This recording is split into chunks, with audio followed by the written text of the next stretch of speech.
Hi, everybody.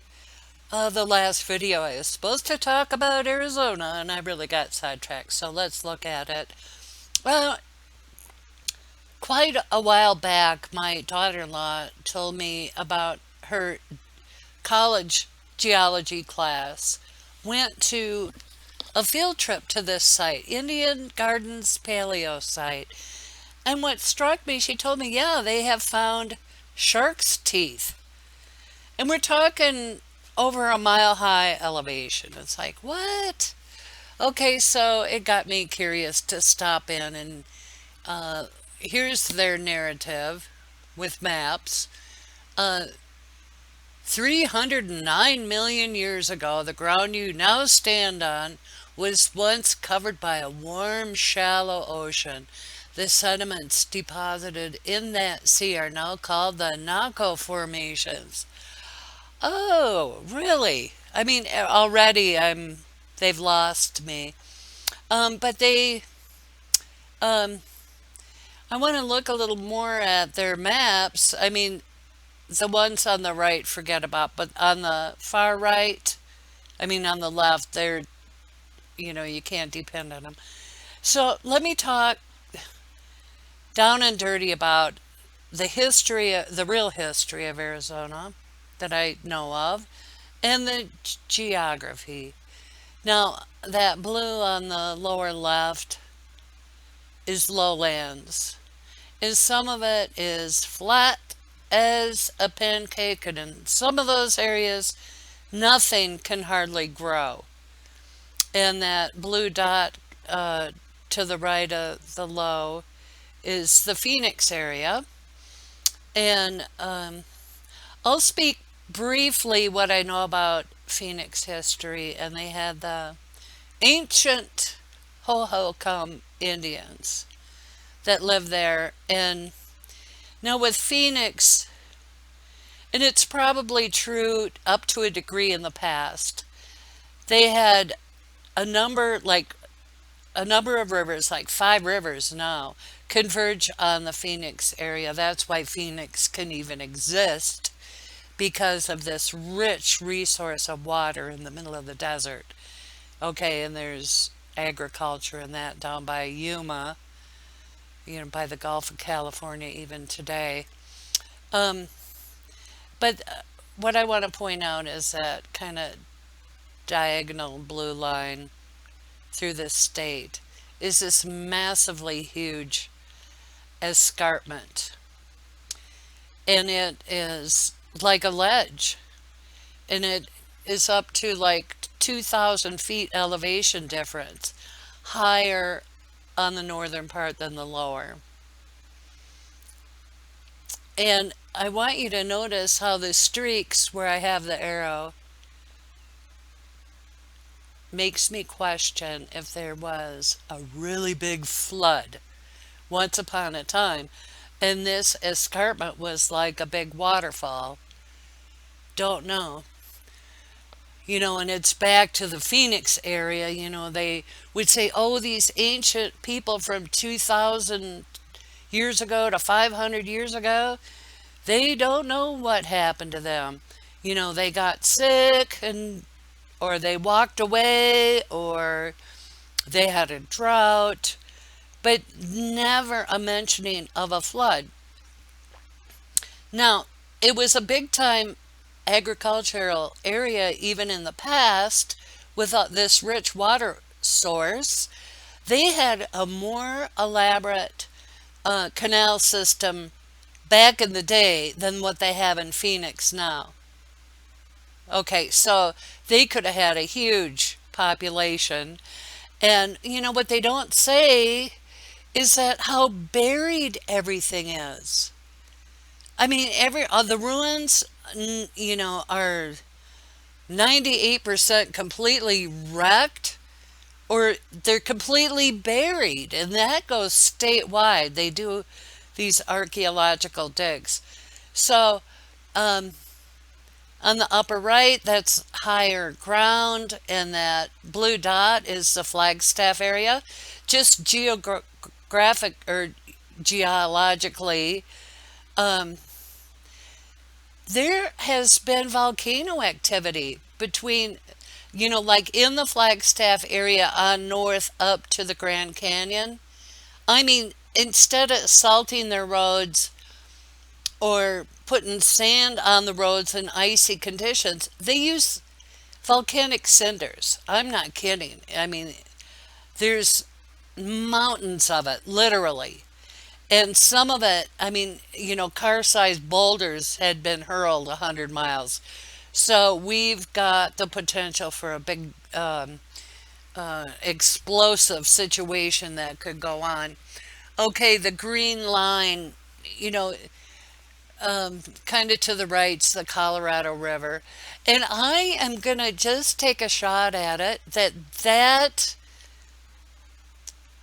was the source of water that flooded. Well, it wasn't just the southern portion, but I mean, it might have created this big escarpment, that blue line, creating like a waterfall. And I liked what UAP channel said, and it made sense that, like the Great Salt Lake was much larger and busted loose because there is evidence with these shark's teeth that there was salt water involvement.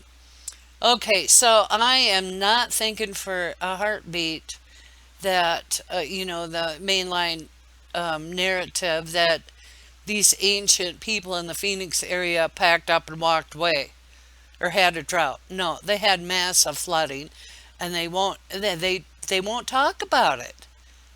I mean, it's um, how else would something get buried? Okay, flooding could do it. Okay, and here's the state again, and you could see how, especially in the bottom right corner of this state, I mean, it's actually left flow lines. That's why I like their map so much. So I don't buy into their narrative one iota, and I've really given it thought, what could be the truth about Arizona. Okay, here's this paleo site. And this is what we're supposed to get interested in. Now I'm looking to my left, and this is where the shark's teeth are supposed to be. And to the right, there's seashells. And this, I mean, I don't mean it disrespect, but it was completely boring. And the only thing interesting is looking straight ahead. This didn't look like a shallow ocean to me. It looks like water went raging through there, and is still awash to this day. It's not the greatest picture, but you know where the rocks are, going into the trees. It keeps going, and um, Grand Canyon is not the only canyon in the state. The Salt River Canyon is a big canyon, and that is the main river that feeds into Phoenix. Um, there's actually cliff dwellings in the Walnut Creek Canyon that would be just east of Flagstaff. And in my opinion, they misnamed Flagstaff. It should have been named Flagstone because, I mean, there's flagstones all over the state, but you know what? They have a lot of flagstone. Those nice flat rocks that, can make a nice patio or building material. Okay, so here's one rock from that site. What do they call that? Like a conglomerate. And, to me, this looks like things got very stirred up. They didn't settle into nice stria, sediment lines. This was really massively stirred up. So, not the most interesting rock, but it was from that site. And next I'll show you kind of, a bird's eye view what I'm talking about, this escarpment. And I'll give you a higher elevation view of what I'm talking about.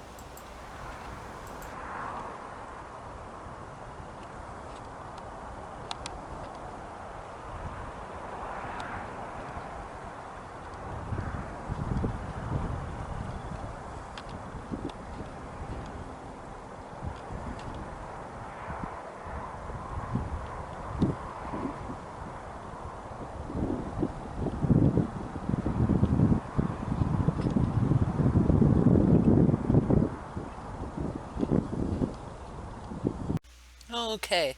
Now, I have been to a number of well established tourist attraction kind of ruins, and they're kind of interesting, except they're completely sterilized. Like there's this big building down in Casa Grande.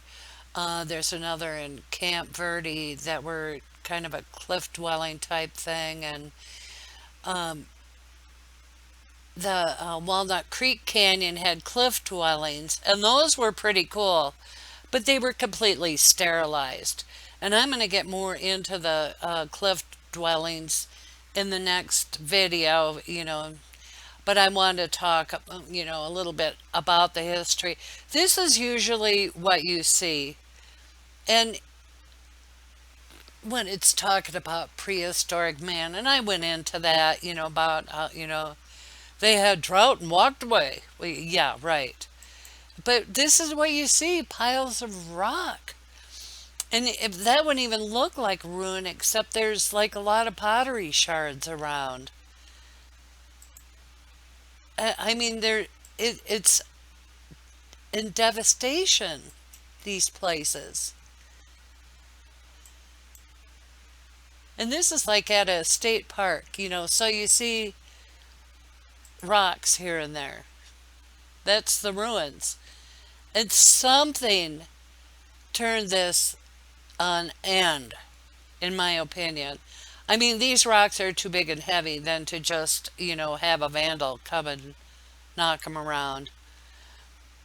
Okay, and it's up on a mesa. It's really a spectacular location. You could see, you know, for miles and miles. When you move around, you can see in all the directions. But this was in the same area. I wish the lighting was better, but these rocks were much more interesting to me than the actual established ruins site. I mean, this is, they dry into this stuff. But here, this is just out, driving along the road. Okay, one other thing I want to touch on is the petrified wood again. And this, I, I don't know the history, but it looks like these trees got leveled very quickly, a lot of them at once. In the upper center, I mean, it even looks like a tree. Now, you don't have to go to petrified forest to see petrified wood, that's for sure. No, there's no indication there's gems in it, but um, it's wood. And look at on that tree root on the left, look, I mean, there's a big chunk of flagstone. So this is how nature uh, breaks up stone. And then this is in the same area. The whole far shore is just solid petrified wood. They're like tree limb size. But here on the upper center, you can see that cylinder shape. It looks like a log with the bark peeling off. But you know what? It's petrified. And here's, another shot of the shoreline. And very quick, I want to look over some of my favorite scenery spots. Now I'm putting this picture up to give you perspective. Now these saguaro can get huge, and this one's probably at least 40 feet. And, to be conservative in these other um, photographs, we'll give them 25 feet. This, they're not in perfect condition, or, growing conditions. So, um, this rooftop here really had my attention for a while. That sloped rooftop looking thing. But the eyes can be very deceiving because I saw it from a different angle from the left, and it's not so neat and tidy looking as this angle. So these things made me very cautious. But look at the size of the cactus. We'll say they're 25 feet tall, and look at the size of these boulders. Okay, here we're having a repeating pattern. This is another hand. I don't know what that means, but maybe it is a hand. I have no way of knowing, and I'm not going to get married to that idea. This looks like a mass of rings sticking out of the ground, and a very neat Pac-Man figure to the right, the triangle mouth. And again, look, we'll say that saguaro cactus in front of it is 20 feet. These rocks are just massive, and this land suffered some serious devastation. And I'm going to suggest some kind of a flood. Okay, these rocks are very distant. I wish it could be clearer, but I affectionately call these the Easter Island guys, especially on the upper right. I see lots of statues. Most of them are smiling too. And here's something else that looks very structured. Is this some kind of megalith? Oh, I wouldn't go that far. Anything's possible. But again, the cactus in the foreground's at least 20 feet tall. So these are not baby rocks. These are in the background car size rocks at least. And this is the scope of what we're looking at. It's just an enormous um, amount of upheaval going on with all these exposed rocks that have been, gone through the tumbler. And we'll call it a day on here. And what I want to do is, I've been leading up to looking at these cliff dwellings, and I have two very favorite videos that are off the beaten trail, and people are very protective of their locations. They're hard to get to. It's just like even the archaeological digs, oh, they have to keep it quiet. They don't want vandals and pillagers and that type of thing. I get that. But this kind of stuff blows my mind, and I'll see you in the next video to talk about cliff dwellings. Have a good day.